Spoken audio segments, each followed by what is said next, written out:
En 1994 Paul Heyman, un visionario, en el Pro Wrestling trató de que su empresa de Filadelfia, la ECW, se destacará más que la WWF y la WCW, es así que contactó a Conan, para decirle que traiga el estilo mexicano a los Estados Unidos. Primero se iba a llevar a Eddie Guerrero y a Love Machine, pero debido al fallecimiento de Art Barra, en noviembre del 94, tuvo que mandar a Rey Mysterio, y a Psicosis, y es así que la afición americana se deslumbró con el estilo mexicano. Eric Bischoff, al ver eso, rápidamente contrató a los mexicanos que estuvieron en ECW.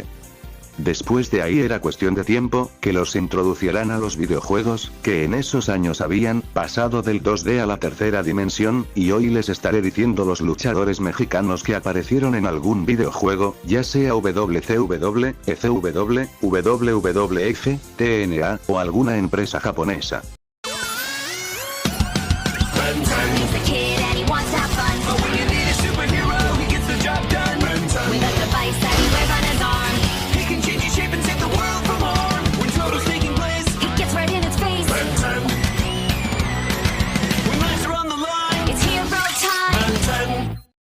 Antes que nada unas menciones honoríficas a Damián, Hayogin y Super Calo, ya que en los juegos, WCW Mayhem y Backstage Assault se pueden crear en el creado de personajes, ellos no eran muy utilizados en la programación de Nitro y Thunder, pero es un buen detalle que estén sus atuendos.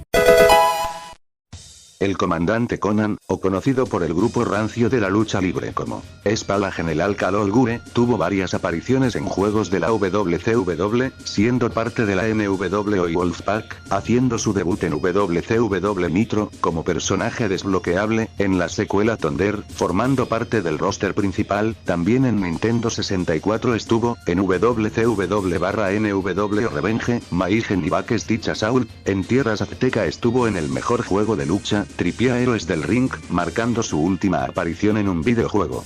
Marcando 6 apariciones en los videojuegos, lo queremos mucho Botija.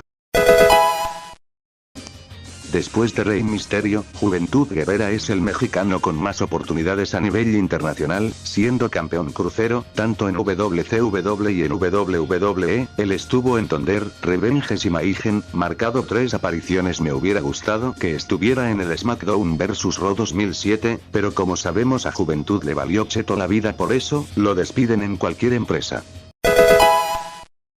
Mr. Águila, mejor conocido por el público gabacho como Esa Ríos, fue el primer mexicano nacido en México en tener un campeonato individual, siendo el peso ligero, y en los videojuegos solo estuvo en los aclamados No Mercy y SmackDown 2 para la PS1, marcando solo 2 apariciones. Yo no conocía que Mr. Águila estuvo un tiempo en WWE, yo lo conozco más por lo que hizo con los Perros del Mal.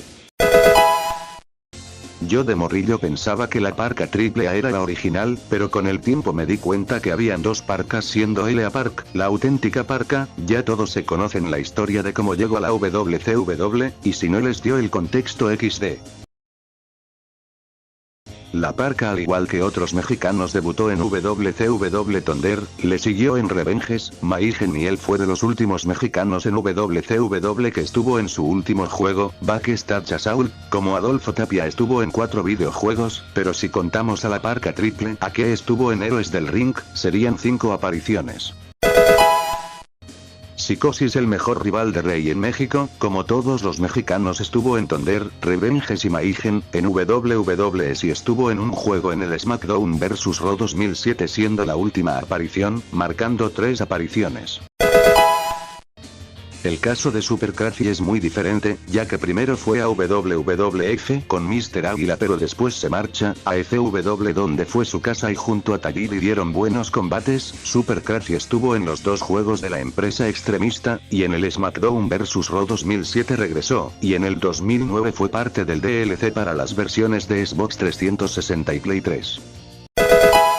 En este puesto pondré varios luchadores ya que hicieron una sola aparición. Liz Mark Jr., su aparición fue en WCW Mayhem, el vendido de Dr. Wagner en el Virtual Pro Wrestling 2, y Dos Caras en el Virtual Pro Wrestling 1. 1000 pellejos digo, 1000 máscaras, el primer enmascarado en el Madison Square Garden, y como no olvidarse de su autoeliminación en el Royal Rumble, XDL en los videojuegos estuvo en WCW vs The World, en el Virtual Pro Wrestling 1, y en los juegos de Legends of Wrestling, marcando 4 apariciones, el 1000 pellejos digo, 1000 máscaras. Sé que estoy haciendo trampa, pero Vampiro Canadiense se forjó en México, o como dicen las viudas del toreo, vino a aprender XD, él llegó muy tarde a WCW ya que no pudo brillar en la empresa porque en menos de 2 años quebró, todo gracias a el Dios todopoderoso Vince Russo, pero donde sí marcó historia fue en los videojuegos, marcando 3 apariciones, en WCW Backstage Assault, Backyardigans Wrestling 2, y el triple a Héroes del Ring, qué grande que eres Vampiro.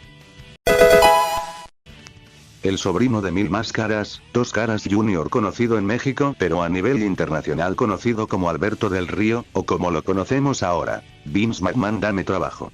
Él debutó en el WWE 12 hasta el 2K15 debido a que sufrió de discriminación por ser mexicano, pero en el 2K17 regresó y siendo su última aparición, contando con 5 apariciones.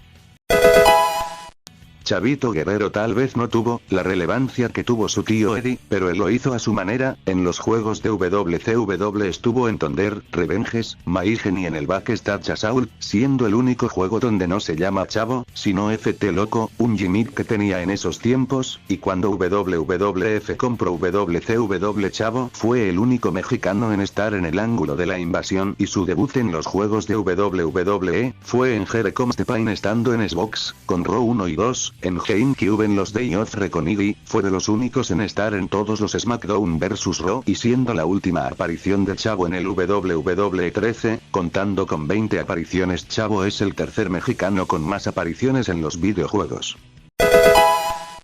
No cabe duda que Eddie Guerrero es, y seguirá siendo uno de los latinos más consagrado, ya sea en México, Japón, y Estados Unidos. Eddie siempre entregó todo a este deporte, y siendo a la vez el primer luchador de raíces mexicanas en ser WWE Championship, en los videojuegos de WCW estuvo en 6 títulos, los más importantes fueron, Revenges, WCW vs The World, Nitro y Thunder, ya cuando pasó a la WWF fue en el No Mercy, SmackDown 2 para la PS1 y en Bring It, y cuando lo volvieron a recontratar en el 2002 estuvo en los juegos de Xbox, GameCube, y PlayStation. El SmackDown vs Raw 2006 fue la última vez que Eddie estuvo en una de las marcas principales, y al año siguiente lo introdujeron a la marca de leyenda, fue un personaje exclusivo en la versión de PSP del SmackDown vs Raw 2008. Y en la serie principal regresó al WWE 12 y desde ahí sigue manteniéndose, hasta el día de hoy. Contando con 38 apariciones, Eddie es el mexicano con más apariciones en los juegos de vídeo. Rey Mysterio, la superestrella más condecorada en WWE, siendo campeón mundial peso completo, campeón internacional, y de los Estados Unidos, campeón crucero en WCW, y en WWE, y campeón en parejas. Rey logró que el tamaño no importa para triunfar en este negocio, y en los videojuegos igual, ya que en WCW estuvo en 6 juegos, los más relevantes son Revenges, Mayhem y Backstage Assault, donde estos últimos se puede jugar con un Rey Mysterio sin máscara, y en WWE debutó en Here Comes the Pain, y no ha faltado en los videojuegos solo cuando dejó la empresa en el 2015, pero regresó en el 2018. Él cuenta con 32 apariciones en los videojuegos y la lista puede aumentar a medida que salgan más juegos.